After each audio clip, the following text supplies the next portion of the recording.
She texted, "Staying at Sarah's tonight. Don't worry." But Sarah was sitting next to me at the bar. I replied, "Say hi to Sarah for me." The frantic calls that started coming through when she realized. Original post. I, 29 male, was having a regular Thursday at Murphy's bar with the crew. Nothing special, just unwinding after a long week. Brett from accounting was complaining about his fantasy team. I was nursing my second beer, and then Lauren, the Lauren who was supposedly out of town, walks in. Lauren's my girlfriend of almost 3 years. Correction, my girlfriend who lives in my apartment rent-free because she's building her photography business. The same photography business that's been about to take off for 18 months. She sits down next to Brett and immediately starts scrolling through her phone. Doesn't notice me at first because I'm in the corner booth. Then my phone buzzes. "Lauren, staying at Sarah's tonight. Project ran late. Don't worry, I'll be home tomorrow afternoon. Love you." I stared at the text, then at Lauren, who was literally 15 feet away, laughing at something Brett just said. Then back at the text. The thing is, Sarah, Lauren's best friend since college, was sitting right next to me. She'd been there for the past hour, telling us about her new job at some startup. I showed Sarah the text. Her face went from confused to horrified in about 2 seconds. "What the actual hell?" she whispered. I haven't seen Lauren in like 3 weeks, and I definitely didn't make plans with her tonight. My brain went into this weird autopilot mode. The hurt would come later. Right now, just cold calculation. I texted back, "Say hi to Sarah for me." Then I turned off my phone. Sarah grabbed my arm. "Dude, what are you doing?" "Honestly, no idea yet, but I'm about to find out who she's really with." 20 minutes later, my phone was still off, but Sarah started blowing up. Lauren calling her, over and over. Then texts. "Why did you tell him? You're supposed to be my best friend." "This is your fault." Sarah just stared at her screen, mouth open. She thinks I told you? She doesn't even know you saw my text response." Brett leaned over. "Bro, she's literally having a meltdown because she got caught in a lie. Turn your phone on. This is going to be good." Against my better judgment, I powered it back on. 67 missed calls. Yes, 67. All from Lauren. The texts were even better. "Ethan, please pick up. It's not what you think." Sarah's confused. "I am at her place." "Why are you doing this? Call me now. You're being ridiculous." The progression from panic to anger was almost fascinating. I took a screenshot of every single message and backed them up to cloud storage. Then I texted her back one word. "Busted. Update 1. So that was Thursday night. It's now Saturday afternoon, and holy hell, the entitlement levels are off the charts. Friday morning, I woke up to find Lauren had let herself into the apartment. My apartment, where only my name is on the lease. She was sitting on the couch like nothing happened, scrolling through Netflix. "Hey babe," she said casually. "We need to talk about last night." I stood in the doorway, coffee mug in hand. "Yeah, we do. Were you actually?" "I told you, Sarah's." "Lauren." Sarah was sitting next to me at Murphy's. I showed her your text. She had no idea what you were talking about. Her face did this thing where she tried to look confused, but just ended up looking guilty. She's covering for you? Did you threaten her or something?" The audacity. So, your story is that Sarah, your supposed best friend of what, 8 years, is lying to help me. Catch you in a lie you told me. You're twisting everything. Where were you? She tried tears. The whole performance, shaky voice, hands over her face. "I was at a photography workshop that ran late, and I didn't want you to worry. So I said I was at Sarah's because I knew you'd be okay with that." "What workshop? Where? Who ran it?" I don't remember the instructor's name. It was last minute. Show me the receipt. The registration email. Anything. I paid cash. To a photography workshop in 2024. Cash. Sure. That's when her phone buzzed. She grabbed it quickly, but not quickly enough. I saw the name, Trevor. Everything clicked. Trevor. Her client, who needed constant portfolio updates and emergency reshoot consultations. Trevor, who she'd mentioned maybe 6 times in the past 2 months. Who's Trevor? A client. Show me his contract then. Show me the invoices you've sent him. She stood up, suddenly furious. "I don't have to prove anything to you. You're being controlling and paranoid. Get out. What? This is my apartment. My name on the lease. Get out. You can't kick me out. I live here. No. You stay here. Big difference. And that arrangement just ended. Ethan, you're overreacting. I grabbed her phone off the coffee table. She lunged for it, but I held it up. Let me see Trevor's messages. If he's just a client, you've got nothing to hide. She went pale, then red, then tried to grab the phone again. I just held it higher. That's private. Yeah, that's what I thought. Get your stuff. You've got 2 hours. I'm not going anywhere. This is my home too. Actually, it's not. You don't pay rent. Your name isn't on anything. You're essentially a guest who's overstayed their welcome. Her mom called 20 minutes later. Becky, a woman who's never worked a day since marrying Lauren's dad, trying to lecture me about responsibility. You can't just throw her out. Where's she supposed to go? Becky, she lied about where she was last night and has been texting some guy named Trevor constantly. She can figure it out. That's just how millennials communicate. You're being insecure. I'm actually Gen Z, but okay. Not my problem anymore. Lauren spent the next hour packing while crying loudly and calling various friends. I heard her version of events. He's kicking me out over nothing. I stayed at a workshop and he freaked out. He's always been jealous and controlling.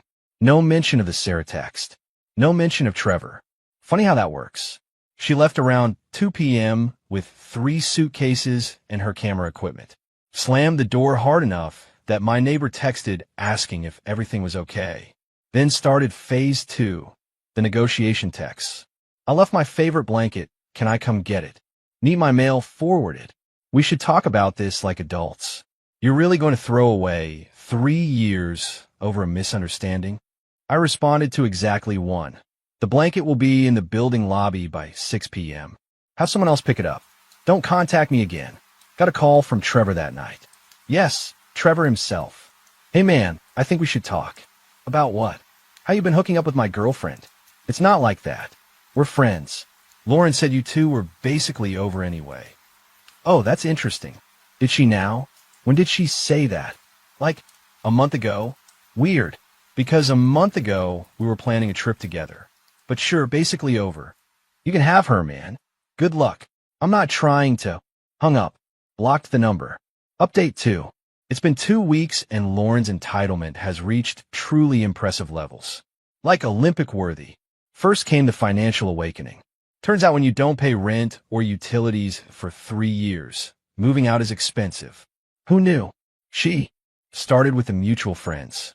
Tried to get them to convince me to help her out with first month's rent somewhere.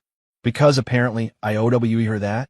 The logic was that since I let her stay rent-free before, I should invest in her new place. When that didn't work, she tried accessing our shared streaming accounts. Except they were never shared. They're mine. I paid for all of them. Changed every password Sunday night. Monday morning. Why can't I log into Netflix? Because you don't pay for it. We shared that. No, you used it. Big difference. This is petty. So, is lying about your location. She showed up at my apartment Wednesday night with her brother, Kyle. Kyle's this guy who thinks he's intimidating because he goes to the gym 5 days a week. He knocked on my door at 9 p.m. Yo, Ethan. Need to talk. About what? About how you're treating my sister. She's broke, man. You know, she put everything into that business. You can't just cut her off.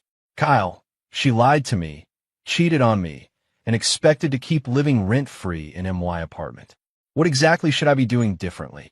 Being a man about it. Helping her transition. I actually laughed. Being a man about it? She's 28 years old. She can figure out her own living situation. You're gonna leave her homeless? She's staying with your mom. Try again. Lauren pushed past Kyle into my doorway. I need my stuff. You took your stuff. Not everything. I have things here. Like what? My kitchen stuff. You mean the pots and pans I bought? The ones you used? Keep trying. The TV that I purchased 2 years ago. Receipts in my email if you want to see it. She started crying again. Real tears this time, I think. But here's the thing about crying. It works until it doesn't. It works until you realize the person isn't crying because they hurt you. They're crying because they're facing consequences. Ethan, please. I have nothing. Trevor won't even return my calls now. Oh, that's rich. So, Trevor ghosted you? The guy you lied to me for? Damn, that's rough. Don't be cruel. I'm not being cruel. I'm being honest. You made choices. Bad ones. Now you're dealing with it. I'll try to step in again. Bro, just give her some money to get started. No. Come on, man. I said no. She's an adult. She made her decisions. I don't owe her anything. They left after Lauren tried one more time to get into the apartment to look for her things. I told her I'd call the cops if she didn't leave. They'll call me a bad name, and they took off. Thursday, got a call from my landlord. Someone, definitely Lauren, had called claiming she was on the lease, and I'd illegally locked her out. Landlord was cool about it, just needed to confirm she was never on a lease. Sent him the paperwork. Done. Friday, she tried the workplace card, called my office, and told the receptionist she was my fiancée. News to me, and needed to speak with me urgently about a family emergency. Boss pulled me aside. Your ex called. Claimed some emergency. I told her we can't transfer personal calls unless you approve. Everything okay? Yeah, just ex drama. She's mad I won't bankroll her life anymore. Say less. I'll let reception know she's not to be put through. Last night, Saturday, got a series of texts from unknown numbers. Clearly Lauren using friends' phones. You ruined my life. I hope you're happy. Everyone thinks you're a piece of trash. Sarah won't even talk to me anymore. Yeah, because you try to throw Sarah under the bus. My mom says you're going to regret this. Trevor's getting back with his ex because of you. That last one made me genuinely laugh. How is Trevor's relationship my problem? How is any of this my problem? This morning I woke up to find she'd posted some vague posting on social media. Didn't name me, but everyone who knows us would figure it out. When someone shows you who they really are during a breakup, believe them. Throwing someone out with nowhere to go and cutting them off financially is abuse. Period. The comments were divided. Her friends. OMG, are you okay? What a monster. You deserve better, queen. My friends and people who actually knew the situation. Maybe don't cheat, then play stupid games. Didn't you lie about where you were? Sarah even commented, interesting take from someone who tried to use me as an alibi for cheating. Then deleted it, probably to avoid more drama. I'm not responding to any of it. Not dignifying it with a response. The people who matter know what really happened. Everyone else? Not my problem. Update 3. Final update because this needs to be closed out. It's been about 6 weeks since everything imploded. Lauren's gone full scorched earth. After the social media posts didn't get her the sympathy she wanted, she escalated. Hard. 2 weeks ago, I got a letter from some attorney. Not like a real firm, just some solo practitioner she probably found on Google. Demand letter claiming I owe her $15,000 for financial contributions to household during our relationship. The breakdown was wild. $8,000 for cooking and household management services. $4,000 for emotional labor and support.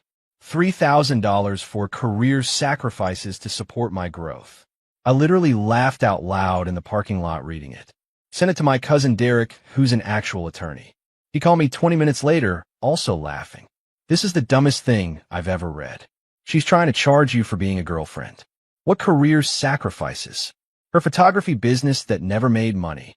Apparently that counts. Tell you what, I'll write a response for free just because this is entertaining. But seriously, she has no case. You don't owe a romantic partner back pay for existing in a relationship. Derek's response was beautiful. Professional, but basically said, my client owes your client nothing. They were in a romantic relationship, not an employment arrangement.